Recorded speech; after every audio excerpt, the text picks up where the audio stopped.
In Hanceville, Alabama, population roughly 3,500, the entire police department has been shut down, not downsized, not restructured, completely scrapped.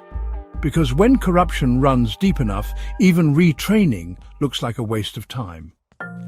The decision comes after a grand jury report revealed what it called a rampant culture of corruption. That's legalese for the department was behaving less like law enforcement and more like a low-budget crime syndicate with uniforms. Among the star performers in this civic disaster, the police chief himself, indicted along with 4 officers for allegedly mishandling or flat-out removing evidence from the department's evidence room.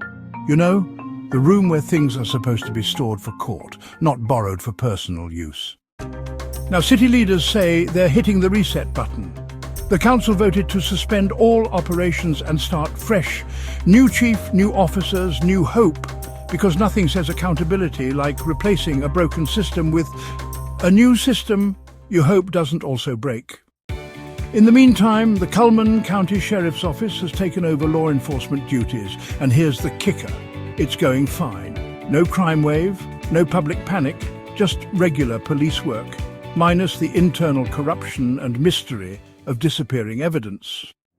Which begs the obvious question, why bring the local department back at all? Breaking news. Hanceville isn't a sprawling metropolis, it's a small town. Think everyone knows your business small.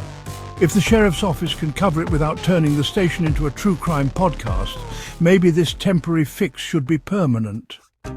But city officials are insisting on rebuilding. They say it's about restoring public trust. A noble goal, but let's be honest, trust doesn't grow back like freshly cut hair. It's earned. And it takes more than fresh badges and a coat of paint to convince people this time will be different. Especially when the last batch of officers apparently thought the chain of custody was optional. And let's not forget the cost. Rebuilding a police department isn't cheap. Between salaries, training, equipment, oversight, and, if history's any guide, future legal fees, this reboot won't be free. So, local taxpayers may want to ask themselves, is it worth investing in a local police force that already proved it couldn't police itself? Or should Hanceville keep letting the sheriff's office do what it's already doing, without the drama? For now, the city is promising change. But whether that means actual accountability or just a rebranded version of the same old problems remains to be seen. Because when a police department collapses under the weight of its own corruption, maybe the question shouldn't just be, how do we rebuild?